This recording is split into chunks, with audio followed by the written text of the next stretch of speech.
एक पायल नाम की लड़की थी। पायल को मसालेदार खाना व चटपटा खाना बहुत अच्छा लगता है। पायल की मम्मी उसे हर रोज टिफिन देती थी, लेकिन वह टिफिन न खाकर बाहर से मसालेदार खाना खाती थी। उसकी क्लास चल रही थी, कुछ देर बाद इंटरवल हो जाती है और सभी बच्चे खाना खाने लगती है, लेकिन पायल सीधे रेस्टोरेंट में चली जाती है। अरे भैया, मेरे लिए मसालेदार खाना ला दो, जल्दी से भूख लगी है। पायल को चिकन बहुत पसंद था, लेकिन वो एक्स्ट्रा मसालेदार चिकन बनवाती थी क्योंकि उसे मसाला बहुत अच्छा लगता था। लेकिन ज़्यादा मसाले खाने से उसके शरीर में प्रॉब्लम हो जाती है। ये सारे पैसे मेरे खाते में लिख लेना, मेरे पापा आपको आकर दे देंगे। अब पायल हर रोज ऐसा ही करती थी। वो होटल से हमेशा मसालेदार खाना खा लेती थी और वहां से अपने घर के लिए चली जाती है। कुछ देर बाद वह अपने घर पहुंच जाती है, जहां पर उसकी मम्मी भी आ जाती है। अरे बेटा, तुम्हें कितनी बार कहा है कि तुम होटल का खाना मत खाया कर, तुम्हारा पेट खराब हो जाएगा फिर। मम्मा, मुझे होटल का खाना बहुत अच्छा लगता है और आपका हाथ का बना खाना मुझे बिल्कुल अच्छा नहीं लगता। अरे बेटा, मैं तो तुम्हारे भले के लिए कह रही हूँ। कहीं तुम्हारा पेट खराब हो गया तो फिर तुमसे कौन शादी करेगा? तुम मेरी बात मान ले बेटा। फिर पायल अपनी माँ की बात को इग्नोर करके वहां से चली जाती है। अरे यह पायल तो बहुत जिद्दी है, किसी की बात ही नहीं मान रही। इसका पेट खराब हो गया तो। धीरे धीरे कई दिन बीत जाते हैं। अब पायल भी बड़ी हो चुकी थी, लेकिन पायल की मसालेदार खाना खाने की लत अब तक नहीं छुट्टी। तभी पायल आ जाती है और पायल की माँ भी आ जाती है। अरे बेटा, तुम तो इतनी बड़ी और समझदार भी हो गई हो। अब तो मसालेदार खाना खाना छोड़ दो, मुझे तुम्हारी बहुत फिक्र रहती है। अरे माँ, कुछ नहीं होगा, मुझे मसाला खाना बहुत ही अच्छा लगता है।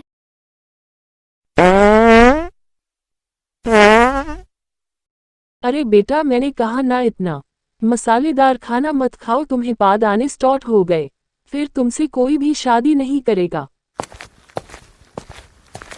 अरे मसालेदार खाना खाऊंगी तो पाद तो आएंगे, इसमें क्या बड़ी बात है। फिर पायल अपने कमरे में चली जाती है और पायल को धीरे धीरे पाद की बीमारी बढ़ने लगती है। कुछ देर बाद पायल के मम्मी पापा दोनों वहां पर आ जाते हैं। अरे कल पायल को देखने के लिए लड़के वाले आ रहे हैं और पायल को कह देना कि वह मसालेदार खाना नहीं खाए। अगर कहीं उसने पाद दिया तो हमारी बहुत इंसल्ट हो जाएगी। तभी वहां पर पायल आ जाती है।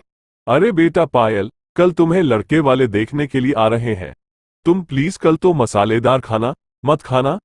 ठीक है पापा, आप टेंशन मत लो, मैं कल मसालेदार खाना नहीं खाऊंगी। फिर अगली सुबह हो जाती है और पायल को देखने के लिए लड़की वाले उनके घर पर पहुंच जाते हैं। पायल के पापा भी आ जाते हैं।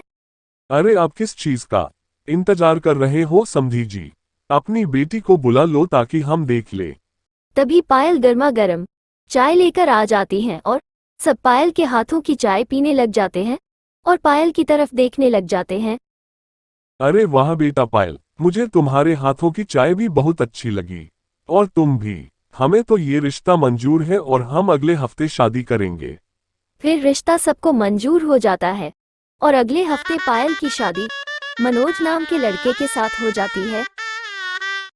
अरे बेटा, तुम्हारा ससुराल काफी दूर है और तुम्हें अभी लंबा सफर तय करना है, इसलिए तुम मसालेदार खाना मत खाना। इतनी बात सुनकर पायल अपने कमरे में चली जाती है। अरे पापा, अब मैं आपको क्या बताऊं, मुझसे मसालेदार खाना खाए बिना रहा ही नहीं जाता। फिर पायल अपने कमरे में चुपके से मसालेदार खाना खाने लग जाती है। मसालेदार खाना खाने से उसे बहुत ज्यादा पाद आने लग जाते हैं। अब पायल अपनी ससुराल जाने के लिए बस के अंदर बैठ जाती है, जहां पर और भी लोग बैठे हुए थे और वह जा रहे थे और पायल ने मसालेदार खाना भी खाया था। अरे अब मैं क्या करूं, मुझे तो पाद आने वाला है, सबके सामने पाद दिया तो बेइज्जती हो जाएगी। फिर पायल को पाद आ जाता है। अरे कौन है ऐसा जिसे कंट्रोल ही नहीं हो रहा है? इतना गंदा पादा है कि मेरे तो नाक के बाल ही जल गए। अगर इतना ही पाद आ रहा है तो बस के बाहर जाकर पदूं। फिर सभी नॉर्मल हो जाते।